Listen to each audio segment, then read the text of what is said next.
I have worked graveyard shift security for 6 years.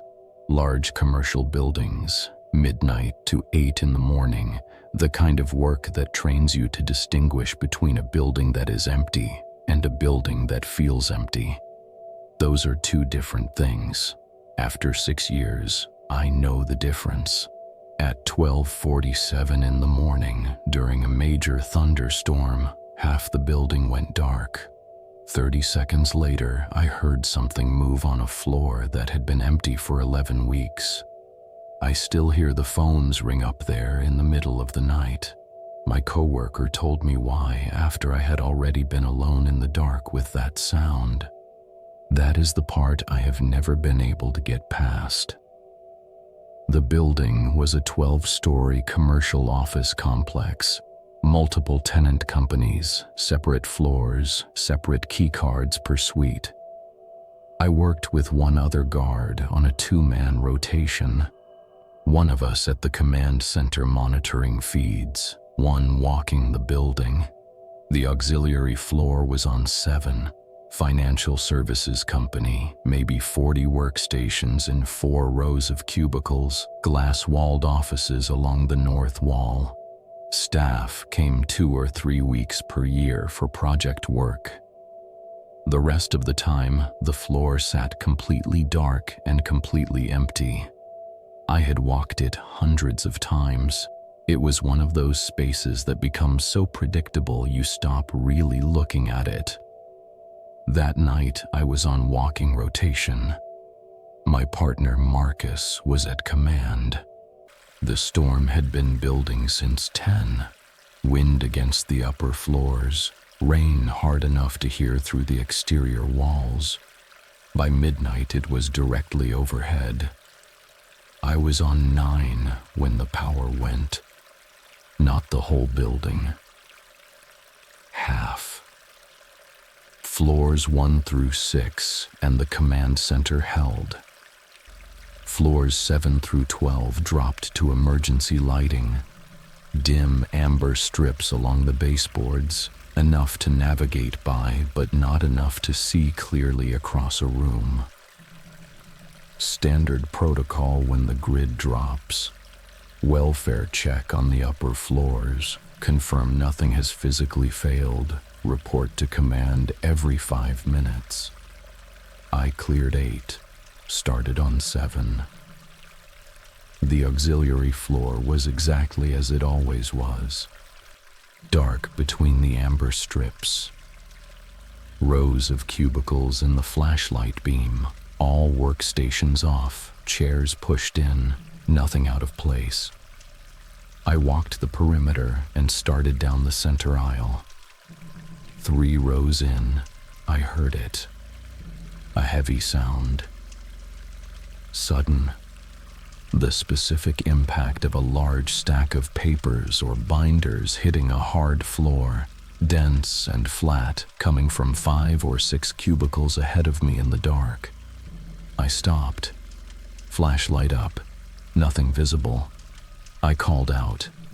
"Building security, identify yourself." Nothing. I moved forward and checked every cubicle in the area. Nothing displaced, nothing on the floor. Every surface exactly as it had been on my sweep 3 hours earlier. No papers, no binders, nothing that could have fallen. The sound had been real and specific, and there was nothing in that area that corresponded to it. I stood in the dark on 7 for 30 seconds and listened. The storm against the exterior walls, the hum of the emergency lighting, nothing else. I walked the rest of the floor, cleared it, took the stairwell back to command. Marcus was at the monitors when I came in. I told him. The floor, the location, the sound, the absence of anything that could have caused it. He looked at the 7 feed for a moment. Then he said, "Yeah, the phones ring off the hook on that floor all the time. Middle of the night, no one up there, phone's just going." I asked what he meant. He said a man had a heart attack on 7 a few years back. before our contract. Died up there alone during a late session. Nobody found him until the morning shift came in. He said it the way you say something you assumed the other person already knew. I have thought about the sequencing of that conversation many times. I had already been alone in the dark on that floor, already heard the sound, already stood in the exact spot where it came from and found nothing, already walked the rest of the floor and come downstairs. All of that happened before Marcus told me what he knew about Seven. The information arrived after the experience. That is the part that does not resolve, because knowing it now changes how the experience sits in memory.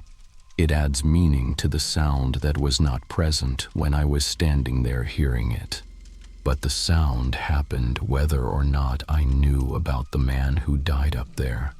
The sound was real regardless. I transferred to a different rotation 4 months later. The guard who took my shift texted me once, around 3 a.m., told me the phones on 7 were ringing again.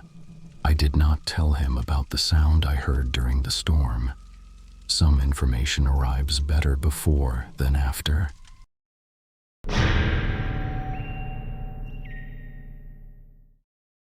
I have worked contract security for 11 years. Empty buildings at night are my baseline.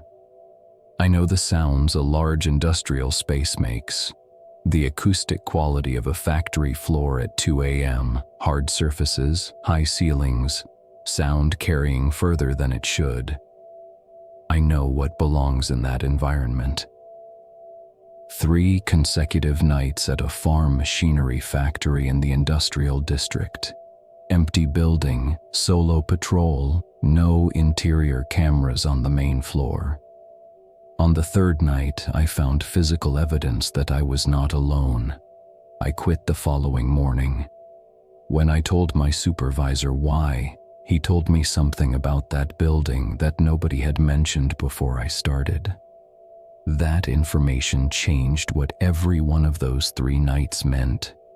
Thursday through Saturday, 8 hours each night. Factory floor the size of an aircraft hangar. Heavy equipment bays along the perimeter. Administrative offices along the mezzanine. Empty and dark. The equipment in the bays registering differently on every patrol pass. Your torch beam catching the same shapes at different angles each time. Patrol route covered the main floor every 40 minutes. At the far end, against the east wall, was a ticket punch station. Old mechanical clock punch, heavy gauge steel. It sat in a section the overhead emergency lighting did not reach. The only light there came from my torch. First night, Thursday, 2 full patrols without incident. 3rd patrol coming up on the east wall. The feeling arrived before anything else. Between the shoulder blades, a presence directly behind me without any sound to justify it. I turned fast with the torch up. Empty floor in every direction. I finished the patrol, logged nothing, went home. 2nd night, Friday. 2nd patrol, approaching the ticket punch station. The machine activated. Lever, stamp, return. Unmistakable in the silence of an empty building. I put the torch on it immediately. Nobody at the machine, nobody near it. I walked up and pressed the lever myself to confirm the sound. Same sound exactly. The mechanism requires direct physical pressure to activate. It does not trip from vibration or temperature change. It requires a hand on the lever. I told myself a worn spring mechanism had released under its own tension. Halfway back across the floor, I heard a sharp, percussive impact from the direction of the east wall. Something heavy hitting concrete. Single impact. Then nothing. I checked the area thoroughly. Nothing displaced, nothing out of position. I logged both as mechanical anomalies. I did not go back to the east wall section alone that night. Third night, Saturday. First 2 patrols without incident. Third patrol, east wall, torch up and scanning continuously before I reached the station. At the edge of the beam, I saw something on the floor, a shape, low, partially obscured by the base of a machinery bay. I moved the torch directly toward it, gone when the beam reached the spot. I walked to where I had seen it and crouched down. Boot prints, in the dust and oil residue on the concrete, different sole pattern, different size from mine, coming from the direction of the east wall, stopping where I was crouching. I traced them back toward the ticket punch station. The prints stopped at the station, then they went up the wall. Vertical for about 1.5 meters, as if someone had braced at that height and pushed off. I was looking at those prints when I heard the sound behind me, from somewhere in the middle of the floor. A dragging sound, slow, deliberate, something heavy moving across concrete. 8 seconds. Then nothing. I was already moving. Out of the building, into the car park, sat in my car for 45 minutes, drove home, did not finish the shift. I called my supervisor the next morning, told him everything. The feeling, the punch clock, the impact sound, the boot prints, the prints on the wall, the dragging on the third night. He was quiet for a moment. Then he told me the security company that held the contract before us had pulled out 6 months earlier. One of their guards had been found on the main factory floor during a patrol. The guard had not survived. The case was still open. No suspect, no motive, no explanation for how anyone had accessed the building. Nobody had told me before I started. The building had a person in it across at least one of those 3 nights. Someone who knew the patrol route, the timing, where the cameras were not. Someone who had been in that building before and knew how to move through it in the dark. The boot prints were real. The prints on the wall were real. The dragging sound was real. The case is still open. I drove past that building once after the contract ended. I did not look at the east wall.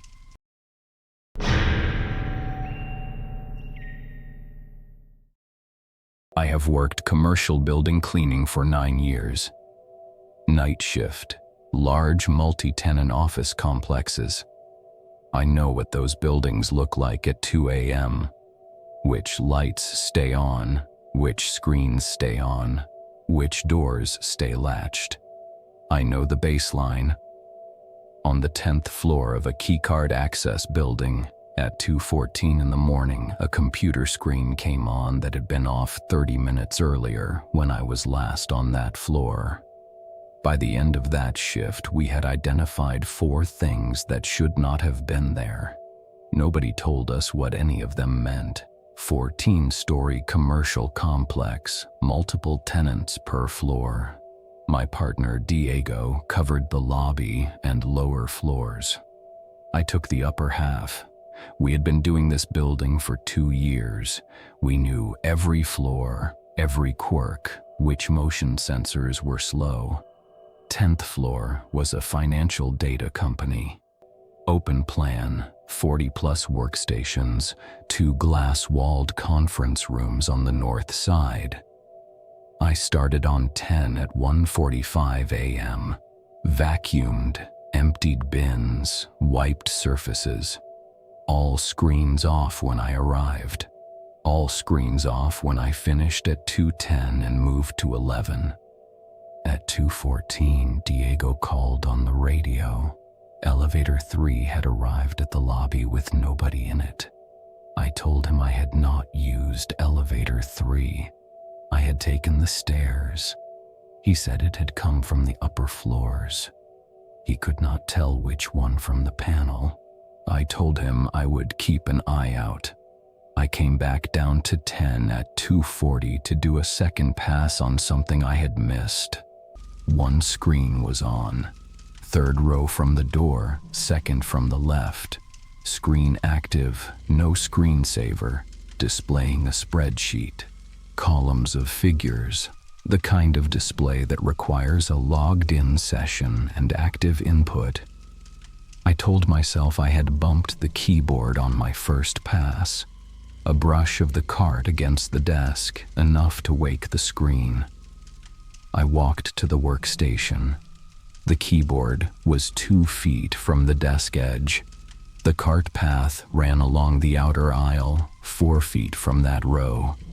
I had not been close enough to touch anything in that row. I called Diego. He came up. By 4:30, we were ready to set the security system. The system came back with a warning. A door near the loading dock on the basement level was registering as open. We went down. The door was open 3 inches. Holding it from the inside was a rolled magazine, wedged at the base of the frame. Deliberate. The kind of thing you do when you need a door to stay open without triggering the magnetic seal alarm. Neither of us had been near that door. Neither of us had a magazine. Diego said it first. Someone had been on 10 when I was on 10. They heard me coming, took the elevator down, used the stairs to the basement, propped the loading dock door, and left. The screen was on because they were working at that station when I first arrived. They moved when they heard the cart. The elevator arriving empty at the lobby was them getting off before the ground floor. We called building management at 4:47 a.m. The manager arrived in 19 minutes at 5 a.m. That is not a person who was asleep. The tenant company on the 10th floor sent 3 people before 6 a.m. Separate cars. They went directly to the floor and did not speak to us. Through the glass, we could see them checking workstations, opening filing drawers. Nobody told us what they were looking at. The following night, 2 security guards were stationed in the building during our clean. They did not introduce themselves. They watched us. They were watching the cleaning staff. I have thought about what that means. Whoever was on that floor had a reason to be at 2 a.m. in a keycard access building with the lights off. The response confirmed that whatever they were accessing had significant value. The 10th floor is a financial data company, 40-plus workstations, a logged-in session at 2:40 in the morning. I do not know who was up there. I do not know what they were doing. I know the screen was on. I know the elevator came down empty. I know someone wedged a door from the inside and walked out before we could see them. And I know the people who arrived at 5 a.m. knew exactly what to look for. Nobody has ever told me what they found.